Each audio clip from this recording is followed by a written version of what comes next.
Hello, OPU Lagos. Greetings, wonderful OPU community. Welcome to another exciting episode of your radio show, OPU with Ezine. How are you all doing? It's truly a great day to be alive. I'm excited. I hope you can feel it in my voice, and I hope you are too. It's still the sit-up season on this program, and today we'll be discussing Woman, Optimize Your Health. Being a healthy woman isn't only about getting on a scale or measuring your waistline. A woman's health is her capital. So woman, pull up a chair, sit up, and be part of this conversation. It's our hour on radio, and I'm here to keep you company wherever you may be. So let's do this, my beautiful people. Finding self, finding purpose. My name is Ezine Kufrekanem, and I'm your host.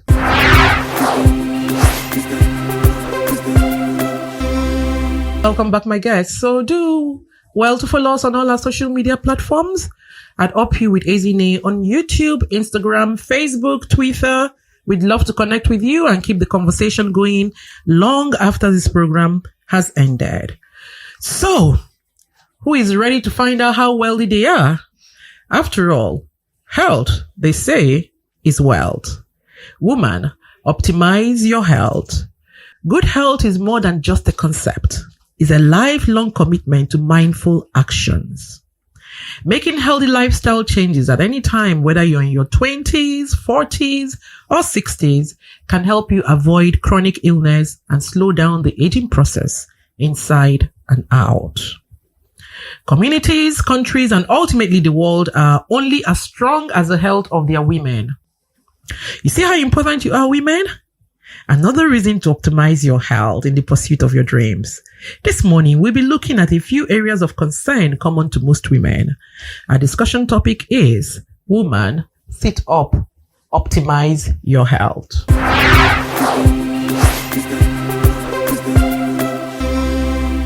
Our guest today is Dr. Perfecta Osawaru, the pain healer. She is an author, speaker, and a coach. A licensed, board-certified and registered alternative medicine practitioner and a woman health specialist who has worked alongside Nigeria's top acupuncturists and physiotherapists. Her mandate is to help people journey through life in a pain-free manner so they can be more productive and innovative. She treats people and teaches organizations on holistic living and healing, while constantly reminding them that their bodies are not storehouses for pain.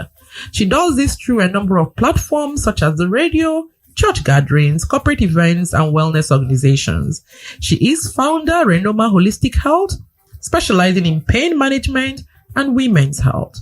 She's also the host of Share Your Story with Renoma, a weekly podcast featuring true life stories of women's health struggles, with the vision of helping women understand that their pain is valid, whether it's viewed as benign or life-threatening, and encouraging them to seek help for their diverse health needs on time. An alumnus of Pan-African Women Empowerment Network, her aim is to optimize health through every possible medium. Dear listeners, who better to talk to us about optimizing our health this season than the doctor in the house? Please join me in welcoming a very special guest this morning. Morning, Doc. How are you doing? I'm fine. Good morning. It's good to have you on the show, finally. Great. Thank you for having me. You're very welcome. So let's set the stage for this show now, yeah? What is your perspective of the topic, Woman, Optimize Your Health? All right. Okay. So, my perspective for the topic, Woman, Optimize Your Health. I'd answer this question from what you said at the introductory part, when you talked about beyond looking at the scale, beyond weight loss management and all of that, what exactly would it be for a woman to optimize her health? I would say that when it comes to optimizing your health, you need to look at what measures do you need to put in place to be your best every day, to stay healthy every day, like that. So in this part of the world, or maybe at the world at large, many women are so focused on weight loss and thinking about, okay, what can I take and how can I keep maintaining this weight and all of that. And then I really want to admonish people to stop looking at the scales and look at what can they consume. It's more of a preventive mechanism than when it has already occurred. So you'll be looking at like 4 maybe major pillars: your nutrition, your exercise, your relaxation, right? What's your sleep routine and all of that? Because these are the pillars that account more for how healthy you would be when it comes to optimizing your health. Thank you. Thank you for your perspective. Thank you for breaking it down. So there are pillars to health, and we need to make sure that those pillars are optimized for us to now have optimized health. Yeah. Okay. So now in reading your bio, I saw that you refer to yourself as the pain healer. And somewhere again down the line, you said that our bodies are not supposed to be pain reservoirs. Right. So could you throw more light on that? It caught my attention. Okay. So when I refer to myself as pain healer, it's my mandate to help people journey through life in a pain-free manner. Now, referring to the fact that your body or our bodies are not storehouses for pain, it is because of the way things have been stigmatized. So people now live with pain to the degree at which they cannot, hold it anymore. So if they have a high pain threshold, they feel like, okay, I can keep dealing with this and it's not a cause for alarm. But in the real sense, your body is not even a storehouse for pain. So you should not get to the point where you're even harboring pain to say, oh, it's not that bad. It was bad. It was usually worse than this before. So this one is still something that I can manage. You shouldn't manage pain because pain is your body's way of telling you that something might be wrong. Fantastic. So basically this, personally, I have a low pain threshold. Right. So if you even took my hand with a needle, I'm screaming. Yeah. And so that's even, one way of looking at it. So can you imagine when somebody now decides to house pain? So you have a mandate to ensure that women don't house pains in their bodies. Right. So it's possible to actually just wake up in the morning and know where it's paining you. Yes, you can. Oh, wow. Women, I hope you're listening to us because this is getting very interesting. And I'm about to open the phone line so that you can join this conversation. I already found something for myself. She's going to tell me how to live pain-free. So you better tune in and you better listen up and call us so that you can get all the information you also require. So the studio line to call is 0913-6000-410. The number to text, the number to WhatsApp is 0913-6000-410. Doc. Now, when I was doing the intro, I said that a woman's health is her capital. I'm a trader. Like PO, Right. that class of trading. Okay, so I understand capital. And when you say, do you have capital for the business you want to do? So when we now say that a woman's health is her capital, do you agree? Yes, I do. Okay, so why do you agree? Okay, so whether it's a woman or a man, health is wealth. But for a woman, you said a woman's health is her capital. I agree because a woman's health is more than just a reproductive system. It's encompassing. And it's to the degree that you are healthy that you can actually do things. Right? Because health in itself, it's not just about one particular part of one's life. So it takes into account the mental, physical, social well-being. It's not merely the absence of disease. Right. So if a woman's health has to be a capital because if she needs to be productive in other part of life, right, it's more than just what goes on in a reproductive system. Oh, wow. Okay. So this doctor is very interesting. She has upped the ante. She's taking health away from the reproductive system and taking it into your psyche, taking it into your social capital, taking it into every aspect of your life. And a woman plays in all those areas, right? Because for us to nurture, for us to birth, for us to conceive, to birth, to nurture, whether human beings as in children or business ideas, we need to be fit always, as in ALL ways. Interesting.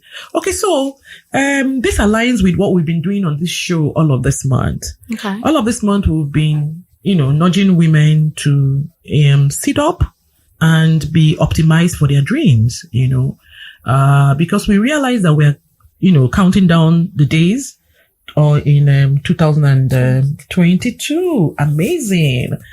And soon enough, 2023 will be upon us. Right. And so we've been nudging women on this program to wake up or sit up on different aspects of their lives. Can you give us 5 practical things any woman can do to stay fit to run her dreams? Right. the answer would be in line with what I first said about optimizing your health.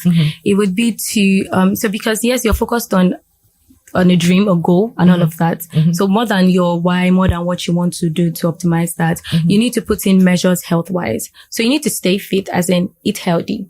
Now, healthy is relative to everyone.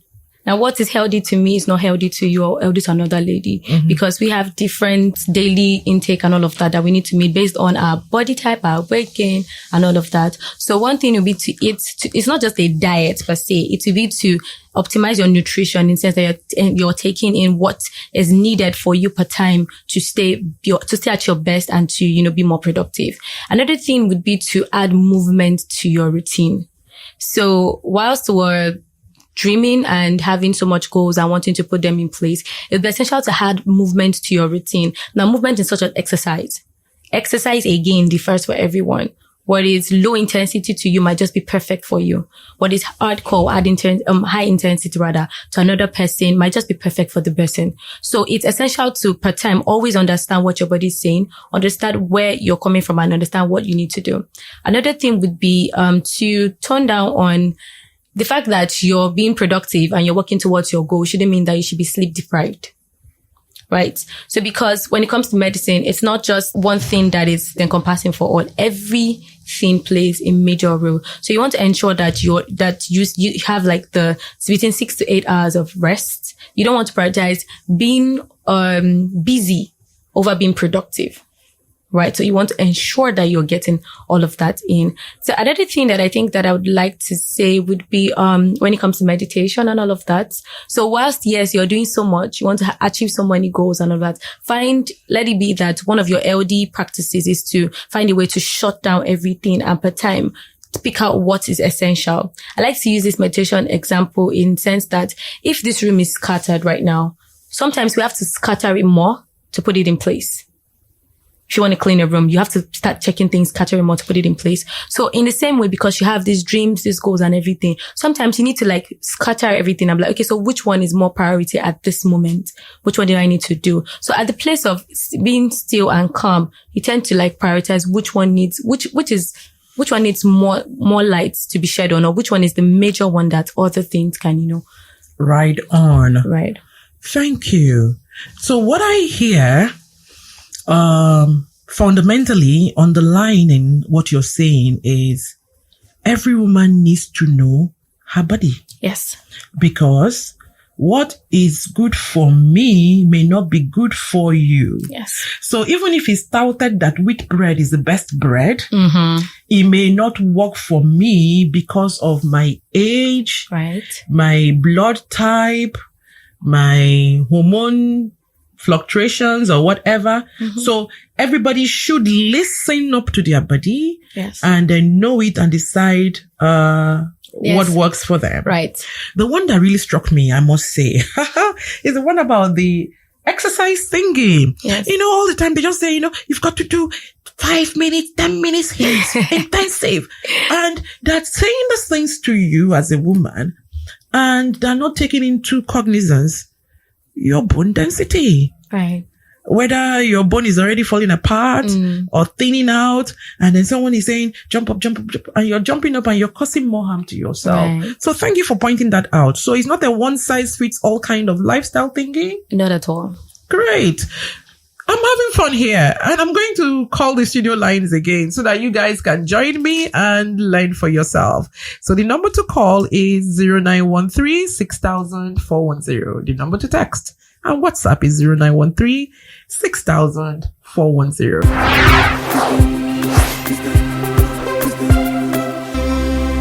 Thank you, Dr. Perfecta. So far, so good. Now let's look at one area that is common to all women. All right. Menstruation. It literally takes away between 5 to 1 week from a woman's life every 30 days. 3 to 5. Yeah. And, when people cite the reasons why they don't want to employ women, even though they don't say, they'll say, they're having menstrual pains, they have menstrual issues, or they have a baby, they're nursing a baby and stuff like that. So, and for some of the women, this is actually a source of trauma because it's very painful. And you mentioned that we shouldn't be living with pain. Yes, we shouldn't. So how is it possible? How are we going to deal with this? All right. Okay. So, your first question was about it being taken 3 to 5 days out of a woman's life. Yes. Well, that's biologically processed already. So it's not a thing that a woman brought upon herself. I agree. Yeah. So when it comes to it being traumatic for some people because they have to deal with excruciating pain, you know, whenever I talk about this thing, I always talk about the before the pain starts. So there's a pre-time, there's before, there's something that you need to put in place. Now, when society in general talk about menstruation, they just talk about it as if it's just something that it's just blood. And it's not just blood. Tell me. Yeah, so you have other mucosa line and all of that goes out every other month. Oh, thank God, you're a doctor. I don't know that. Okay. Right. So because, that's another thing that we might talk about in another question or something. Right? When I say it's not just blood, it's not just blood that you're bleeding. So that's why whenever a woman is experiencing maybe severe bleeding and all of that, she needs to start saying, oh, I'm bleeding more than the expected. So I need to start paying attention to it from now. I like to say something. I say 6 tablespoons of blood is more than enough for a cycle. That's because you're not bleeding just blood, right? So there are other, like mucosa line and all of that comes out alongside the bleeding. That's why some people experience just very tiny clots, which is okay. But when it's now larger than normal, then that's a cause for alarm. 6 tablespoons of blood? It's not measurable in the real sense. I'm trying to visualize that. And I'm like, I think I've seen more than that. Okay, so that's one of the things that women need to pay attention to, because when you start paying attention to it from like an early time, you now start saying, oh, what's my body saying? Now, because menstruation is seen as the 5th vital sign.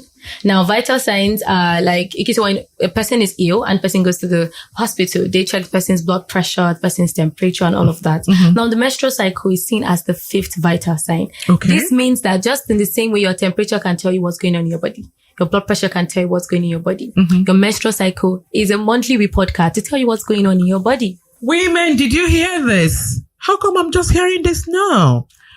A monthly report card to tell you what's going on in your body. Right. Wow. Yes. And that's what I'm saying again. It's one of the things that women don't pay attention to because, again, it's not popularly said. It's not popularly, shared and all of that.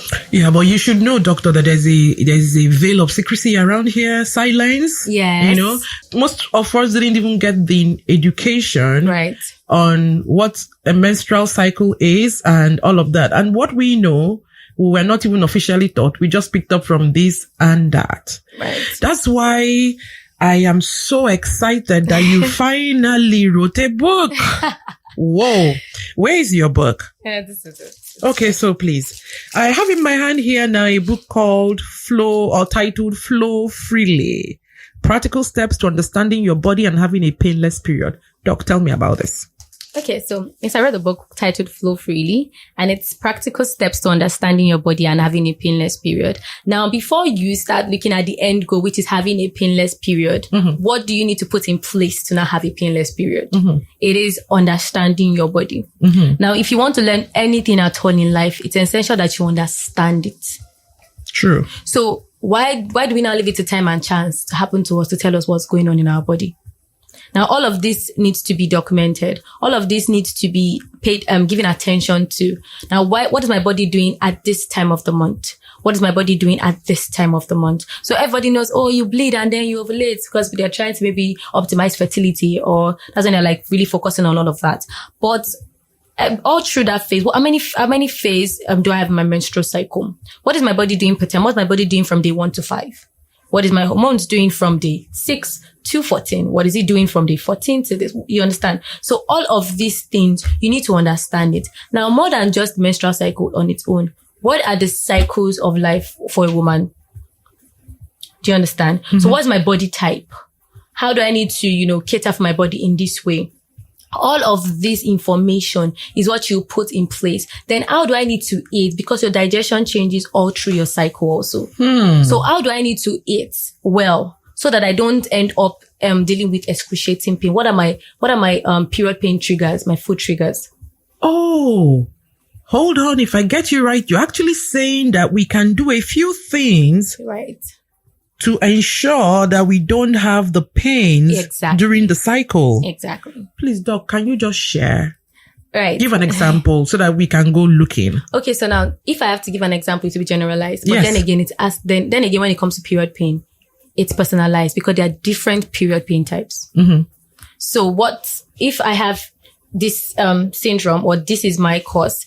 It's not the same thing with someone else's own. That's why I talked about understanding your cycle, your phases, what's going on, what food triggers. So generally, we know that the muscle contracts and then you start feeling period pain because of high levels of prostaglandins, an hormone, right? So you want to start checking what foods do you consume that are probably triggers to you experiencing that.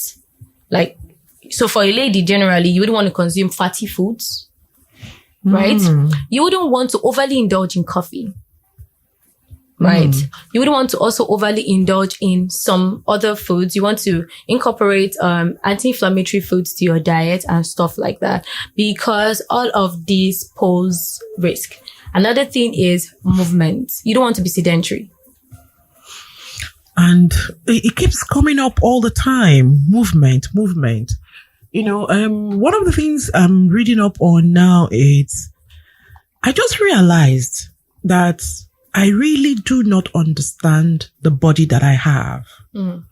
Even though I have lived with it for as long as I have done. I've never been one to start asking myself, so why do you have a head? So what's inside of your head? So how does it function? But lately I've become very interested. So because you can't look after what you do not know. Exactly. So, and those days of letting your doctors or whoever is helping you, your health practitioner to tell you what, you just go and describe something and they tell you something back. Those days are gone. They are. So I think that the biggest investment that I, for instance, can make to myself is to understand my body from head to toe, understand all the systems, not just understand them in one dimension, because there's several dimensions of looking at health, you know, and that's why I like the fact that you're an alternative medical doctor. Yeah. So we're going beyond, drinking the medicine to finding the root problem. And then dealing with the root so that we can all be healthy in the truest sense of healthy and be able to run further than we're currently doing. I wish I know now what I knew then. I wouldn't have suffered with dysmenorrhea. Women, the lines are open. Men, the lines are open. The number to call is 0913 6000 410. The number to text and WhatsApp is 0913 6000 410. Please call us. This conversation is really very interesting. I will have to ask, is there any link between painful menstruation and fertility? Okay. So in its primary states, so because now when you talk about painful period dysmenorrhea, there's a primary cause. It could be you could be dealing with a primary cause or you could be dealing with a secondary cause. So now in the real sense, a primary cause shouldn't necessarily affect fertility. But that's if you even know what you're dealing with is primary or secondary. Abby? Right. So because you can't go into all the details of what a secondary cause is, because you'd have to start breaking them down one after the other. But if you're having to deal with excruciating pains and it's really coming like in between you being super productive for a day, 2 days, 3 days, extreme bleeding, extreme pain, you can't focus, you can't do this, you can't do that. It's something that you need to start checking now. So that's how you would even know if it's a primary cause or a secondary cause. Now, for a secondary cause, yes, it could probably affect fertility because then you don't know if you're dealing with a PID, a pelvic inflammatory disease. You don't know if you're dealing with a fibroid. You don't know if you're dealing with adenomyosis. There are many things that you don't even know if you're dealing with because you don't even know what your body's doing. So essentially, if you're having painful periods, high density periods, then please check out your health because there might be something there so that you can catch it on time. Yeah? Alrighty. Now, Doc, these days, women tend to live longer. When I was growing up, if you saw a 50-year-old woman, you definitely say, Grandma, good morning. Not because you know anything about the woman or you know that, but it just looks like they're just pretty old. But today, a 70-year-old woman looks really, really young. thanks to ongoing advances in medicine and relatively high standard of living, knowledge, they say, is very, very useful. So we are more knowledgeable about things, and so we're doing more things. However, the fact that we live longer doesn't necessarily mean that we're healthier. Yeah. So how can a woman strive for a healthier life? Same way that you could find someone who is slim but not healthy. Exactly. And you can find someone who is big but healthy. Right. So how do we strive for healthy?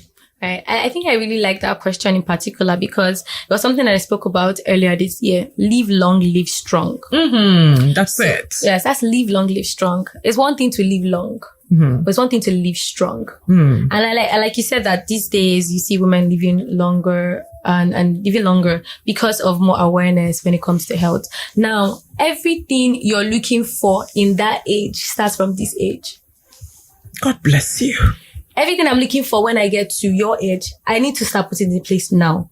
Because it's enough to say, oh, there was no enough education maybe when you were much younger like I was. But now, how about the awareness that is out there? Am I saying I don't know? Right? Or is it that I've just been ignorant? So many people feel like when I get there, I will cross that bridge. You don't have to get there to cross that bridge. You have to put in measures now. That still goes back to the topic, and that still goes back to the first question. What are you putting in place with your rest, your nutrition, your exercise, the way you don't allow so much things clog your mindset so that you're not having to constantly deal with mental and emotional trauma? Because in the sense that aspect is one part people don't even look at. Because if you're constantly disturbed over here, it could affect you physically. It could start resulting in physical manifestation. In fact, I'll go as far as saying that that's the reason why a lot of people are unraveling. A lot of mental stress, a lot of childhood trauma, a lot of stuff that we've all been taught or we all packed under the carpet. Now the rug is full. And so people are exploding every day. I mean, if you go through the streets of social media, you're going to be wondering, oh my God, what's going on? Is the world coming to an end? The world is not coming to an end. In that sense, it's just that our heads are full and a lot of things are happening and then we no longer can deal, So yeah, alternative medicine. What is it? It's popping up everywhere now. We have the energy healing. We have the chakra opening. We have all sorts. What's going on? What are the benefits and why should women look into it? Okay, so in my own words, I'd say alternative medicine, they're a form of natural therapies that one could use to have a wholesome and holistic life, to lead a wholesome and holistic life, right? That'll be in my own words. And then why is it gaining so much traction? Because people are tired of having to pop pills or live with, having to deal with living through life from the perspective of having to take medication all through their lifetime. And then people are looking for more natural ways to be in tune with themselves. I like two words you've used, wholesome and holistic. Could you please throw more light on them? Okay, so when you're whole, it's mind, body, spirit, soul. So as in people don't want to say, okay, you're dealing with, like I said, if someone is dealing with, let me just say any random medical condition. Now, you're not looking at the medical condition as just that or taking medications to just deal with that. You're looking at why did it start? What is going on in the grand scheme of things? What is the root cause of it? So because everything is connected. Everything is connected. That's all the energy medicine thing you're talking. Everything is connected. What you think, how you look, what you eat, everything is connected. So that you're dealing with a particular ailment doesn't mean that that's the only thing you should be attacking or combating. Okay, I wanted you to say that because I was going to throw another question at you that says a lot of women now are doing a lot of cosmetic surgery. Okay. And trying to fix the symptoms. Right. Instead of looking at the root cause. So when you said wholesome and holistic, I needed to write on that to show you this question. So now that we have a lot of this going on. I mean, if you go on the streets of Turkey, you find a lot of people carrying their urine bags and everything. They all have their patches. They've done surgeries, all kinds of surgeries to enhance all kinds of body parts. But the problem is not the body part, if you ask me. The problem is your self-image of yourself. True. So, in the long run, what do you see happening with all this? Will they age healthily? Okay, so let me start with the why. Why are they going for that? Because they don't have a proper understanding that there's a scientific explanation to their overall appearance and carriage. And that's one of the things that I dealt with in the book, Flow Freely. I delved into why you look the way you look. Oh, wow. Yeah. So there are illustrations in the book that shows, I am of this type. And not just, I am, what do you call it, figure. That's not about figures. It's scientific explanation of your overall look and appearance. As long as, also with the way you carry yourself, the way you behave, right? Now, all of this is essential because they need to have this understanding to feel like they didn't give themselves this look, right? So they need to understand that there's a scientific explanation for the way I look. So when they have that understanding, they can live in tune with themselves and be confident that, I look this way and that is it. From the point when you start admiring or wanting to get another body type and stuff is because it's rooted on the lack of understanding of the way you actually appear and that there's a scientific explanation for that. So I am going to keep this copy of this book because if it contains what I'm looking for, then I better get it. So the book is Flow Freely, Practical Steps to Understanding Your Body and Having a Painless Period. Women, you want to have a painless period. You want to understand your body. You want to understand why you look the way you look. You want to understand the 4 pillars of health. You want to understand how you can optimize your health and then finish strong this 2022 and get ready to rep for your 2023. You better go get yourself this book. Doctor will tell us where to get the book from, but you see, I'm hiding this one already for myself. It's not living here because my health is my capital. Okay, so Doc, finally, what will be your general advice to women? I know you've told us about the 4 pillars, the pillars of nutrition, the pillars of sleep, exercise, and meditation. I think meditation will be where I would want you to dwell a bit on, as you close us out.